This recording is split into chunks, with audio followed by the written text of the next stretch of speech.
Hi friends, என்னுடைய கிச்சனில் அடைக்காக்கும் கோழி ஒன்று இருக்குது, பார்க்கலாமா? அதை தான் அன்பாக்சிங் பண்ண போகிறேன். பாருங்கள், மீஷோவில் தான் ஆர்டர் போட்டிருந்தேன். எனக்கு ரொம்ப பிடிச்சிருந்தது. அதுவுமே கொஞ்சம் அமௌண்ட் அதிகமாக தான் இருந்தது. வாங்கலாமா வேணாமான்னு யோசிச்சுட்டே இருந்தேன். அப்புறம் எனக்கு ரொம்ப பிடிச்சதா, சரி வாங்கி வைப்போம், அழகாக இருக்கும் கிச்சனு அப்படின்னு சொல்லிட்டு அதை நான் வாங்கிட்டேன். எங்கள் வீட்டுக்காரர் கூட திட்டினார், எதுக்கு தேவையில்லாமல் வாங்கிட்டுருக்க, இது என்ன எல்லா டைமும் முட்டை வாங்கி வைக்க போறியா என்ன அப்படின்னு சொல்லி சொன்னார்.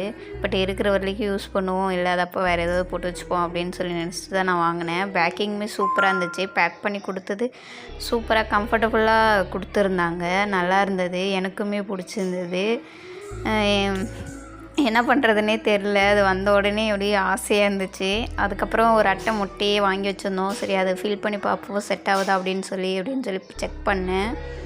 செக் பண்ணதில் எல்லா முட்டையுமே பற்றிக்கிச்சு. பட் ஆனால் என்ன, ஒரு 5 முட்டை மட்டும் ஒரு அட்டையில் கம்மியாக இருந்தால் கம்ஃபர்டபுளாக அது இருக்கும். இந்த பக்கம் அந்த பக்கமும் நகராமல் ஒரே இடத்துல ஸ்டெம்பராக உட்காரும்.